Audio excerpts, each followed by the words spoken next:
Hey everyone, it's the Hey Poopy Podcast. What that booty do from poop to pleasure to health, hosted by me, Dave. And me, Ellen, two curious people removing that stigma from your stinker. And why are we doing this? Because we love laughing and learning about butts and helping them to be the best they can be.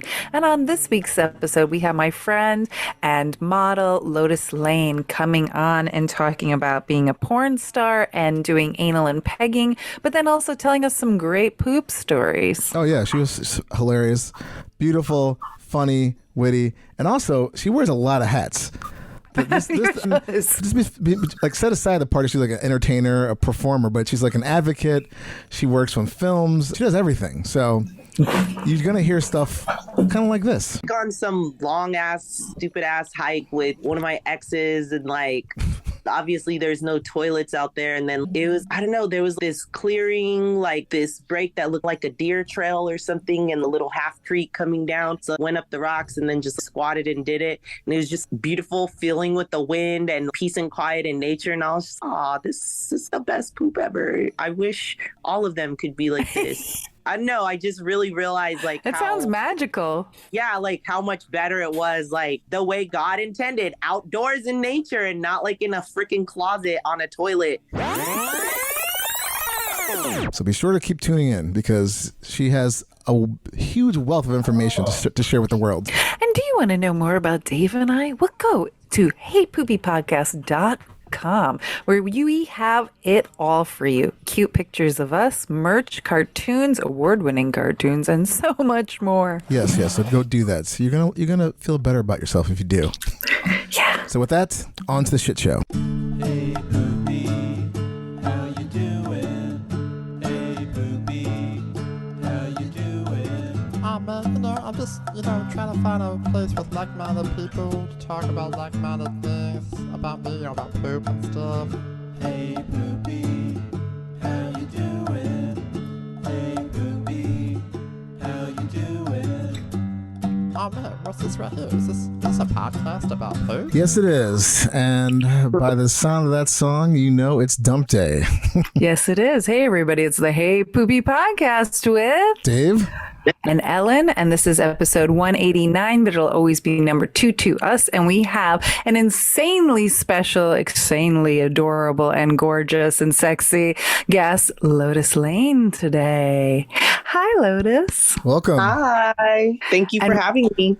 Thanks for coming on. And before we go into Lotus, what you do, we'd like to know more about your poo. So how have you been pooping today? How did I poop today? Yeah. Yeah, I did this morning. Was it on the Bristol stool chart? Was it a little more solid? Was it a little more loose? I don't know if I paid attention. Normally they're pretty comfortable because I have a lot of fiber in my diet. Like I don't like to strain and have hard chunks. That's good. Yeah. That's very smart. Nice.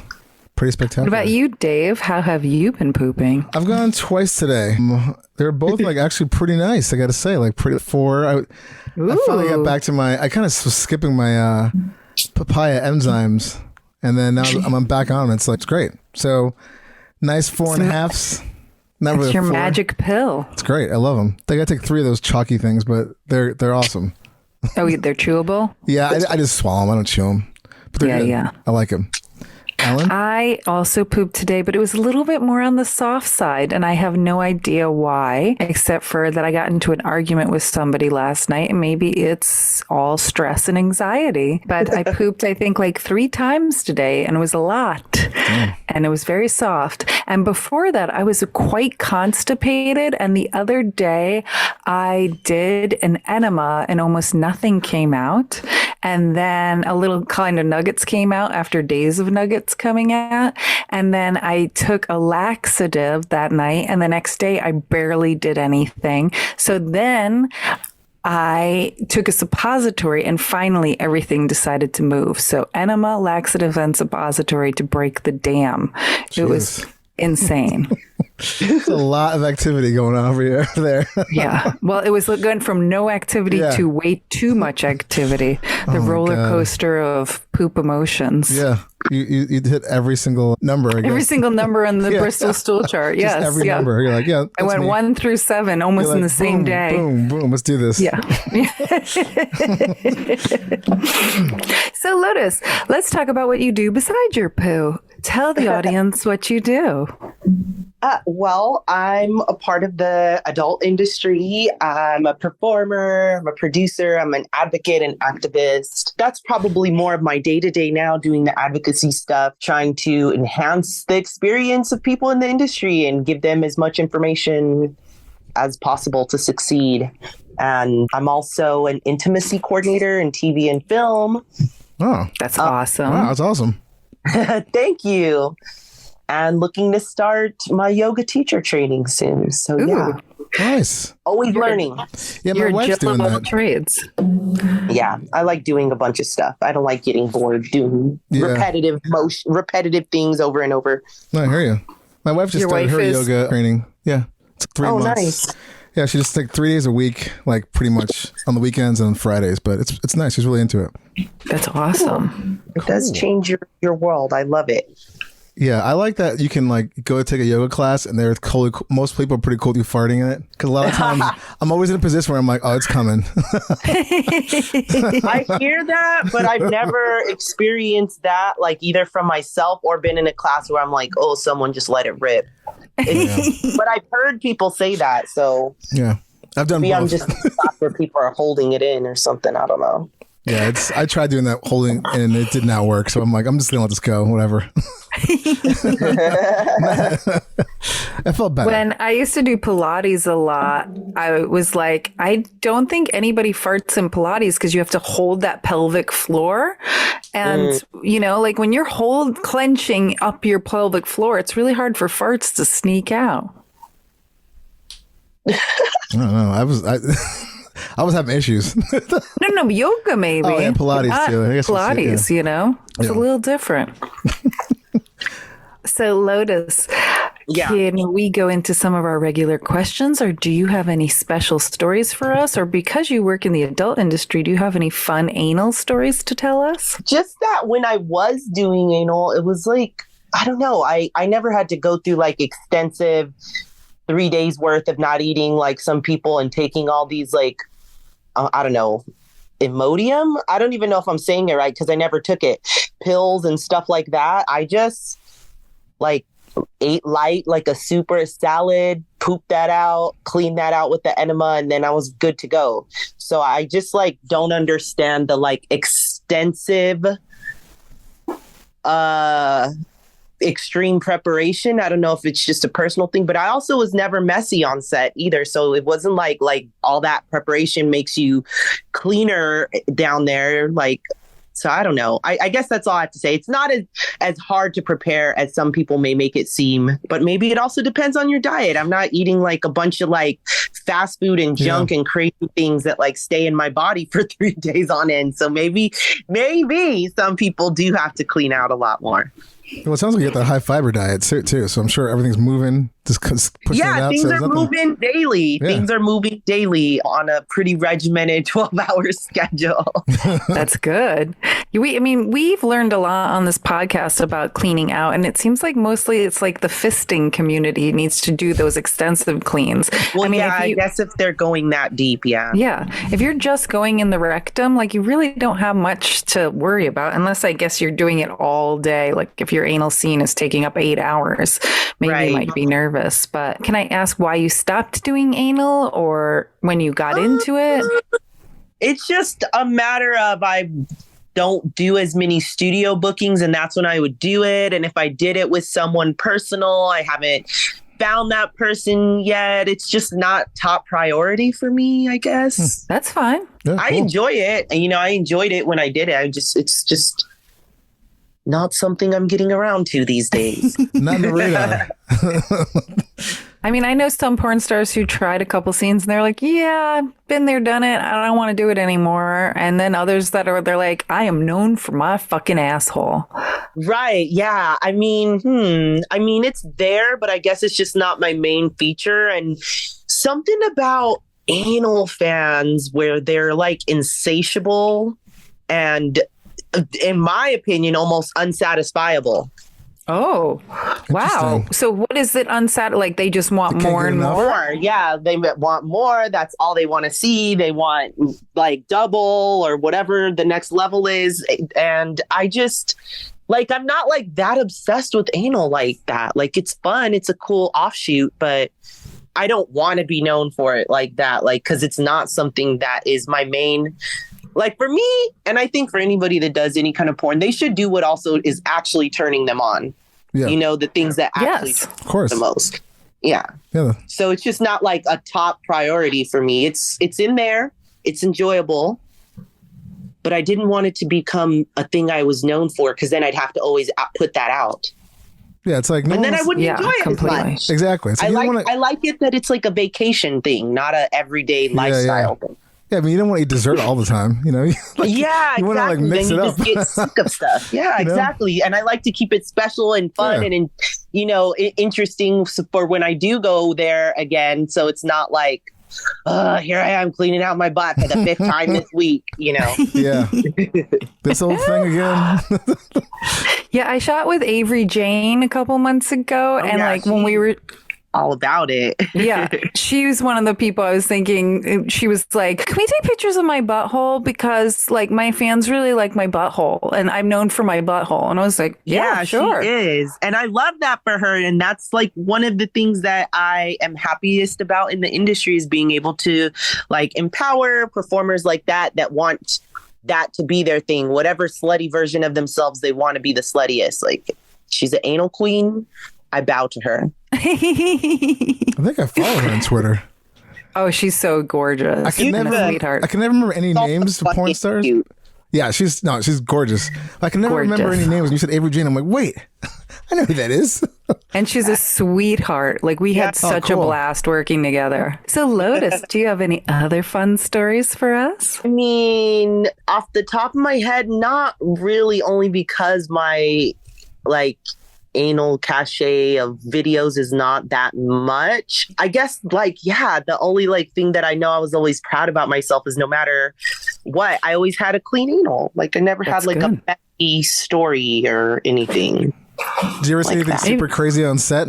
Not you, but you're like witnessed? I mean, just like if I was like pegging someone like for kink.com, pegging someone obviously like a male butt, like sometimes there's sludge, but like I'm not someone that like makes a big deal or makes that obvious. It's not like I like that or am permissive of it. I just don't want to make anyone embarrassed or make a big deal. So like I would just like scoop it out with the dildo and kind of like wipe it on the side or whatever and keep going to where you couldn't even tell that was happening in the scene.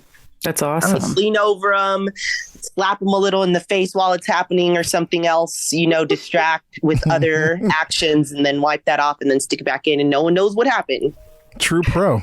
Yeah. And so we love talking about pegging on this show too. Is there any tips you have for pegging? Have you done a lot of pegging scenes? I do enjoy pegging. It's fun. I would say tips, for the girl person? Yeah. For the giver person, like, just have a really good durable strap on. You know, buttholes are different than pussies where they like really suck it in. You know, like they can clamp down and be tight on something. So if you have like one of those loose, flimsy ones, it ain't gonna work. Like make sure you have a good quality strap on that you can like really secure and get in there good, and have a lot of lube. Like you can never underestimate how much lube you use, because you know butts don't self lubricate, so you gotta be tender and gentle back there before you can, you know, go wild. And only go wild if they want you to. You know, sometimes you have pegging sessions that are just sweet and slow, and that's fun too. Yeah. Yeah. Cool. Yeah. I remember the last time, Lotus, you and I hung out, we talked about like how is a weird dynamic right now about subs, especially female subs, and like how we don't want to shame a female sub, especially when it's a male dominant. And I said to you, and I was like, yeah, but let's be honest, all the subs are always in charge. They're topping from the bottom anyway. And so like, yeah. And so that's when you were like, yeah, totally. And like, so a lot of the times when you have had a pegging scene, do you have your sub asking you for certain things, like a little bit more loving or a little bit more rough? Well, definitely I do want them to tell me how they want it, because I'm not just trying to pleasure myself. Obviously, I'm not even getting maximum pleasure out of it, like physically. It's more of like a mental, psychological pleasure for me. So whatever they're feeling actually like in their physical body, I want it to be pleasurable. So yeah, I mean, letting me know like what kind of stroke or rhythm or something is all helpful, because I'm not ultimately not doing it just for myself. Yeah. Yeah, I get that. Totally. Yeah, those are all good tips to especially tell anybody else who's getting into pegging. Hot tips. Yeah, and I guess if guys are going to shave back there, which I think is preferable, because I don't really like hair all up in the butthole. Some people do, but like, you know, just holding one cheek and like shaving, it's pretty easy if you just bend over and do it in the shower. Just like, you can kind of like do a swooping motion where you go back and forth and then go up the top of the crack, like in a, you know, perpendicular motion. And that usually gets it pretty good. You should make a diagram for that. Put it online. But you might be the first person who brought that to us. I mean, I've talked about waxing my own butthole, but like, and then Dave has been waxed before all his whole area down there. That's great. That's great. Yeah, it was. But you might be the first person who also said, I prefer a hair-free butthole, and this is how to do it. So thank you for that. Yeah, I mean, waxing is next level. I mean, you really got to have like some nerve to do that. So I commend you both. I don't wax just because I get too nervous and sweat too much, and then the wax doesn't stick. So it's not even gonna work. But yeah, like shaving, I shave myself. But like if guys need help understanding how to shave, it's not that hard. Like hold one butt cheek, shave in a swiping motion horizontally, then up perpendicular at the top of the crack. Cool. And that should do it pretty Smart. good. Yeah. I even know a friend of mine who told me that she would like squat in the shower too, and it would help. Yeah, that's the good squatting too. Like would spread the cheek. Yeah, if that's like easier for people than like holding a cheek open. Some people have more cheek real estate than I do, so maybe squatting is easier. I like your cheek real estate though, Lotus. Don't sell yourself short. Real estate. It's little, but it's mighty. It is a great butt. And so if you don't have any other stories for us, we can go into our regular questions. Okay. What is your toilet paper preference, and do you put it on the roll over or under? Definitely over, because if you do it under, when you pull it out, it just like goes wild and it never stops. Oh. Interesting. So I don't understand people that do under, because over is how you stop the toilet paper roll, and that's like the way it was invented to actually be. So yeah, I would say probably my favorite is Costco Kirkland brand. Whenever I get any other kind, I'm just like, ugh, like this sucks, and I just want to go back to Costco. Is there something about Costco because it's like a certain texture, because it's too soft, too hard, whatever? I think it's like just soft enough without leaving a bunch of stuff all over the place, like Cottonelle. Yeah, like as soft and as luxurious as Cottonelle is, it just leaves too much shit all over the place, like fuzz and like, especially if you shaved and then it's like a little bit of stubble, it's all up in the stubs, and like it's just, then you have to like now wash yourself with this water from the sink, because now you have fucking paper roll stubble all over. TP crumbles, as we call them. Yeah. Or sprinkles. Yeah, it's terrible. Yeah, and nobody wants to see that. Yeah. Or feel it. Yeah, exactly. Oof. So I would say Costco, because it never like does that. And you get a good pack, and it's a good amount on the roll. Yeah. It doesn't wear out quickly. You get your money's worth. Yeah, and you when do. you poop, do you sit or stand to wipe? I mean, I feel like I stand because sitting down just is like, why am I still sitting down? Like, I'm done. And when you stand, do you like spread your butt cheeks apart? Do you like lean over? I think maybe lean over kind of thing and then just put it in the toilet and flush. Ah. Yeah, we've had standers on this show before, and we're always just curious. I just like, why am I still sitting doing this? I'm done. Like, I wouldn't still sit. Like, the sitting part is done. Yeah, I get you. Yeah. It's actually a small minority of people who stand, but we need to ask these important questions. Yeah. It's research. Yeah, I mean, that's such a particular question, but I just don't see what sitting down doing it would do. Like, are you that fucking lazy? Get up and wipe. I don't know. It just seems like you're trying to like extend the amount of time you have sitting on the toilet. Like, I'm trying to get it over with. Yeah, I get it. And especially if you're making those clean, like really healthy poops, maybe you don't have much to wipe. Yeah, clearly. Sometimes it's so weird. I'll you have a full poop and you wipe and there's literally nothing on the toilet paper, and I'll be like, what the fuck? Yeah, that's the best. Has that ever happened to you? Yes. Never. With our last one of our last interviews, they called it an ace. When you like make such a perfect poop, nothing's on the paper. They said it's an ace. Yeah. Yeah, and you have to look and make sure something came out, because you'd be like, what the hell? Yeah, and on this show we call it the no push no wipe, because it's just like a healthy poop it's like being an animal in the forest.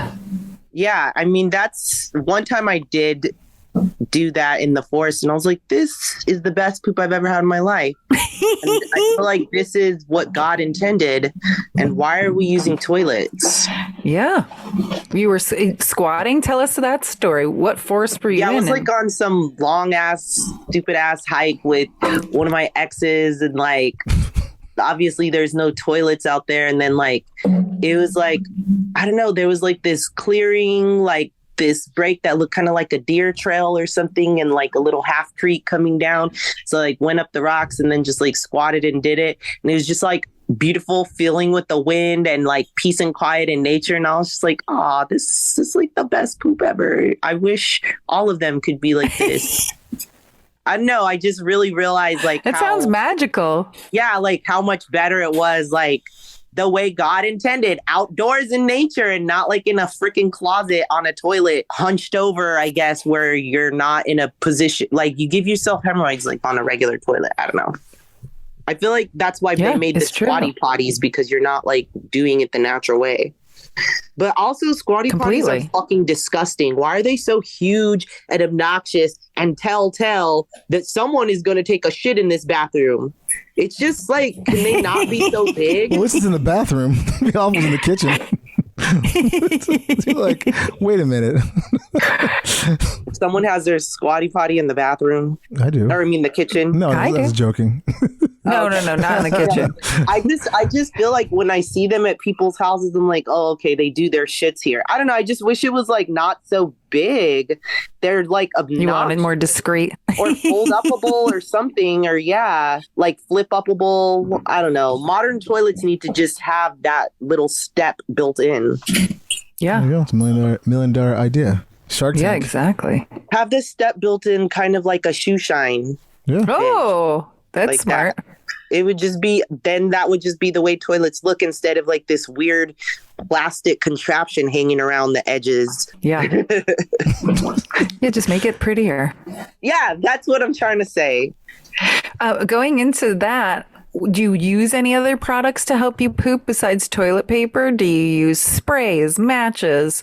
It doesn't sound like you need any supplements in your diet, but bidet, anything? If I had a bidet, I would use it. I feel weird using bidets in public places or in people's homes. Once again, because it's like they are using it and I'm aware of it, and I'm just like, I don't know. But yeah, I don't mind a bidet. They're fun. They're nice. I just think in my place where I have it now, like I don't like, again, it's huge. I wish they were more discreet, and they're just like, I wish the buttons weren't right next to the butt part of the toilet seat, because I feel like spray and residual stuff is going on there regardless. And those are the things I think of. Like, I don't know. So do I need anything else? Sometimes just baby wipes afterwards, you know, if in case I do have one of those where it does show. I usually do use baby wipes after until the baby wipes are clean. Sometimes I'll eat psyllium husk or whatever pill. Like if I notice that I ate something that was not as fibrous today, or like, you know, I didn't get as much, I'll make sure I get it with that. Because then I'm like, I don't want to like deprive myself of eating pizza, but then I know like if I do that, I'm gonna need some help. Yes. Now, you know. Yeah. Psyllium husk is great. I sometimes do the Pure for Men, which has the psyllium husk in it, and yeah. Those are great. See, it's pretty great. So I'll just do that maybe sometimes. Yeah. Or I'll eat, what are those things? Dates. Pitted dates. Oh, dates are like great. Those are actually a really good snack too with peanut butter. So I'll just like eat that, and it's like my healthy annoying bitch snack that still actually tastes good and sweet, you know. Someone told us kiwis work pretty good too. Really? Yeah. Kiwis are yummy, but you have to keep them fresh. Dates, you could kind of have them in the cabinets for like a couple weeks and you're still good. True, like yeah. Yeah, exactly. You can get to them whenever. Damn kiwis went rotten. Yeah. That's the only thing with fresh fruit, like if you don't get to it, you know, so that's why I always have stuff like dates on hand, because then I can just like pop one in. Yeah. And I'll be good. And what would be your personal cure for diarrhea or constipation? It sounds like dates, but yeah, I guess that would be the constipation. Have I had diarrhea? Wow, I don't know. If I had diarrhea, I guess I would just like lay down. I haven't had that in so long. I don't even know what that would be like, what you would do to counteract that. That's amazing. You have such a healthy bowel movements. Well, I mean, diarrhea is like one of the most extreme situations. So I feel like I've only had that when I was like really sick. Like actually sick. And then when you're actually sick and you have diarrhea, there's nothing you can really do but lay down and just like deal with it. Yeah, and drink lots of water. Yeah, let it out. Yeah, maybe just drink water. But yeah, for the constipation, I know what to do all day, every day. You know, there's my dates and my psyllium husk pills and lots of water there too. But diarrhea, wow, I'd be up Schitt's Creek because I wouldn't even know what to do. I would just be dealing with it. Sweating it out. Schitt's Creek. Exactly. Yeah, I'd just be sweating it out. I don't know. Up to your knees in Schitt's Creek. Jesus. I mean, like, the only time I guess I've had, like, diarrhea recently would probably be, like, after drinking, but I always just consider that, like, a hangover. And then in that case, you can eat in any kind of smorgasbord of food that you want. That's, like, kind of the best was when you have a hangover, because then you need to fill your stomach with pizza or burgers and fries, or pizza and burgers and fries. Yeah. True. And then it just soaks it all up. Mm-hmm. Yeah. Yeah. And so do you have do you have a first memory of poops and farts as a kid? Not so much poops, but I remember my dad farting a lot, and that like grossed me out. That always grossed me out. His big man farts, I'd be like, like, would he do it to think he was being funny, or he would just do it? He did, yeah. Like, well, if he would just do it, he would just do it. But if he did it, and I would like react, like he would think it was funny. But I was really like offended. Like, stop doing that. Like, so disturbing. He's like, hey, check this out. Yeah, like he would just do it around or whatever, you know, around the house, and I'd just be like, no. You'd like the opposite. With my dad, he would fart, and I just thought it was so amusing and hilarious, and so I'd try to fart back. Oh no, yeah, I really thought it was like the worst offense ever. I remember it was part of me like not liking my dad growing up or resenting him. I was like, fucking gonna fart. Ugh, disgusting. Have you had like a partner who's been gassy and you're just like, no, I'm not putting up with that? I mean, no, thankfully, like they just had like normal farts, not taunting me farts. Like your dad. Yeah, if it was like trying to taunt me, that would really be like upsetting. But like just normal passing gas situations, that's fine. I can handle that. But yeah, thankfully, I never got with anybody that used it against me. Weaponized it. Yeah. Oof. And what's the worst bathroom you've ever seen? Has it been a public one, a porta potty? Yeah, I mean, all kinds of disgusting porta potties at festivals in New York because they don't even use the sheet covers. So I don't know. I can't think of like the specific one, but those ones where it's just wetness all around. I mean, I guess the most disgusting thing I've ever seen in a bathroom was at a rave when I was in my early 20s. And this big girl did a line of some crazy shit off the toilet seat itself. Oh, God. And I'll never get that image off my mind. Yeah, because, you know, I was like a young raver too. So I hadn't been fully like, you know, like thrashed and seen, like, I haven't seen it all yet. And so I just saw like this big girl, like literally the seat part of the toilet at a rave. And I remember like being and so a line out. Of drugs. Yeah, I remember being so grossed out because like the lid was right there. You know, and she did it on the actual seat part. And I was just like, oh my, I remember thinking to myself, oh my God, I don't know if I'm made for this type of shit. like this type of shit being like hardcore drugging or hardcore raving. Like that was the moment when I was like, should I be here? This is really crazy.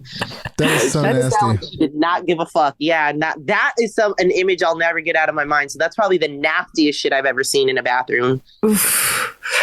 That is a first for this show that we've heard. Right? At least that I can remember. No. Yeah, that's a major. Yeah. That's so nasty. Oh. Oof. And our favorite question of the hour, which you kind of touched on before, but if you have to poop really, really badly and there's no toilet in sight, but it's coming out of you fast and furious. Will you poop in your pants or somewhere on the ground? Oh, yeah, no, absolutely on the ground somewhere. I wouldn't want to do it in my pants because then what am I going to wear? Yeah. Shitty pants. Yeah. No, which is awful. No, never. Yeah, no, never, not at all. I'd rather have someone be like, oh my God, I just saw you shit outside as I go in the grocery store for wipes rather than going into the grocery store and they smell me smelling like shit because I have an actual load of shit in my pants. Oof. And besides the time that you did it outside on the hike, has any other occurrence happened to you? Outdoors? No, that was like the only time, just that or in a porta potty, but that's gross. Yeah. But yeah, no, that was like the one time I can remember where I was like, oh, this is the way it's supposed to be. I know, that sounds like a pleasurable experience. Most of our people who poop their pants are somewhere on the ground. It's like a desperate experience. Yeah. I mean, it was pretty desperate because I had never done an outside poop up until then. And he was like, well, you just got to go. You got to find a place. And I was like, oh, motherfucker, like you got me out here hiking on this 10-mile hike with no bathroom, nowhere to go. But then also it was like a long hike. So there was not like a bunch. It wasn't like Runyon where there's a bunch of people just walking by, you know, Yeah. It was literally super secluded, far out. So it was like all peaceful. And there was like dewdrops on the little leaf petals around me. Yeah. You're doing Is that what you used to wipe? What did I use to wipe? No, I think I was always smart and I bring like toilet paper on hikes because whether I need to blow my nose because of the not acceleration, you know, the height difference or whatever, or whether I have to pee or poop, I need some toilet paper with me. That's smart. Yeah.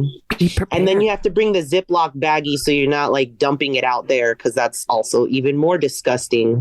Also very respectful and considerate. Yeah.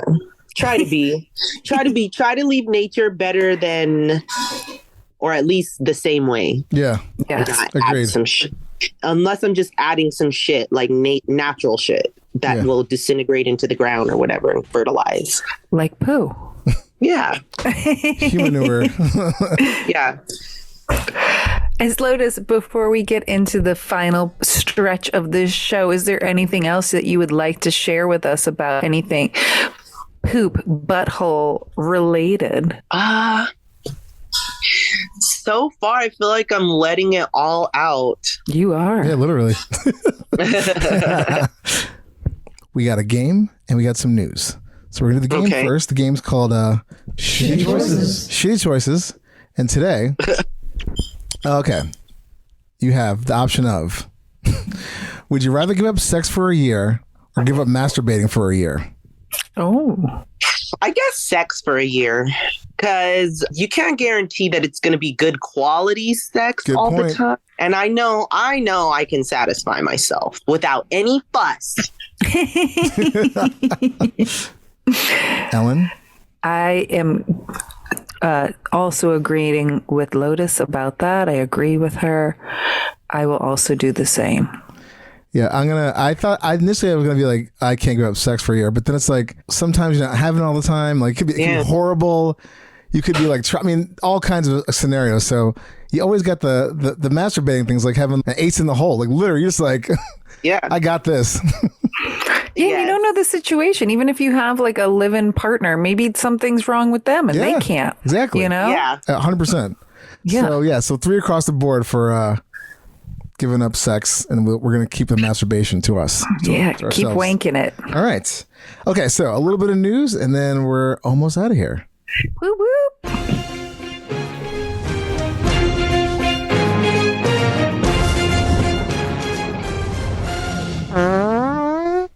All right, that's for your dad, Lotus. That's how they would be too. Like trumpets. Yeah. So if some of you were listening last week, we tested a little bit on this story. It was through Huffington Post, but this mother raises a stink after Amazon allegedly delivers dirty diapers to her house. Ooh. So we have a conclusion or a follow-up. Now this, I wish it was more exciting. I was a little disappointed, but this New Jersey mother named Nasli Sales said she was shocked to see diapers covered in what appeared to be fecal matter when she opened up her Amazon package. So she had ordered, I guess, diapers. Like, she was just ordering regular diapers, and then this Amazon warehouse sent them like some shit-stained diapers. Gross. Why would they even have already used diapers? I have no idea. And of course, they don't tell me any of this in this article, but I just thought, imagine the person is, I think it's the person that was working at the warehouse that checks all that stuff, the quality control. It's like his last day. He's like, fuck this. He's, I guess, Nasli Sales is going to get some shitty diapers. but it doesn't, it sort of glosses over some parts, because it says she immediately started disinfecting her nursery, wiped down her daughter with rubbing alcohol, which is interesting. So I'm like, did you put the diapers on? I don't understand. Yeah. They don't talk about any of that stuff, but they said that Amazon, a spokesperson for Amazon, said they actually like resolved the issue, and they didn't tell if like they got like a bunch of money for it or what happened. And they were actually getting the diapers tested in a lab. I'm like, if it looks like shit and smells like shit, it's shit. Like, it's I don't know. Shit. So gross. And it's like, Amazon writes, we work hard to provide customers with a great experience and deeply regret that this situation did not live up to our high standards. Oh my God. I mean, that's all you have to say for that? Yeah. Could you imagine like opening a bag of, what the fuck is this? The smell alone would kill me. So I feel like she got like pranked, or someone did that on purpose because they don't like her. Yeah. There's something like personal going on there. Yeah. Like anytime shit is involved, it's super, super personal. Yeah. Yeah. I agree 100%. So, because you don't go there unless you really want to give it to someone. But she also sounds a little kooky if she's rubbing her child down with rubbing alcohol. Like, yeah, there's a whole section of this article. I read this thing 3 times. Maybe I missed it, but I'm like, she clearly used one of these diapers, and this didn't see. I don't know, but I wish they would have photo evidence or something. But the bag was disgusting. They have a bag, but not the kid dressed in the shitty diapers. But it's she must have like pulled it out, not even thinking, and then looked down and saw. God, road. Yeah, gross. No, it's pretty disgusting. So, but now if it involves poop, we got to talk about it. So yes, if it's poop news, it's our news. Exactly. We have to record a new news news jangle. I think that's the perfect tagline right there. Oh my If God, it's that's so poop funny. news, we are on the scene On the to scene, report yeah. it. Oh my God. Well, with that ridiculous story, Lotus, thank you so much for being on our show.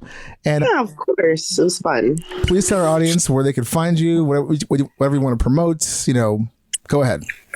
Thank you. You can find me all over the internet at It's Lotus Lain. So you're going to type the ITS, the LOTUS, LAIN. So that's anywhere on Instagram, Twitter, OnlyFans, LoyalFans, any place you want to see me naked. It's Lotus Lain is where you're going to find me. Amazing. Well, thanks And again. do you want to plug any of your advocacy groups? Yeah, I work with Free Speech Coalition, which is the adult industry's only trade organization. We help set the production and testing standards. I work with PASS, which is the testing standard institution. I work with ACLU and Decrim Sex Work California to help decriminalize sex work across the country. But first, we're going to start with California. So yeah, that's what I work on. Thank you. So those listening at home, go check out those sites, support, and follow. Yes. And we'll have notes and we'll have links in the show notes. For sure. So thanks for laughing, learning everything but with us. And happy pooping, everybody, and enjoy your butthole. For more info, go to heypoopypodcast.com or email us at heypoopypodcast@gmail.com. You can send in show ideas, guest requests. Check us out on Twitter at heypoopy, Instagram at heypoopypodcast, TikTok, heypoopypodcast, and our awesome new Facebook fan page. Go check it out at heypoopypodcast. We're also on Discord at heypoopydumps, or you can contact us at our new awesome hotline, 203-998-5579. Hey Poopy Podcast is brought to you by Perfect for Entertainment. Produced by Dave and Ellen. Edited by Dave. Executive producer Stormy Leather. Theme song by Jordan Perlson. Hey Poopy!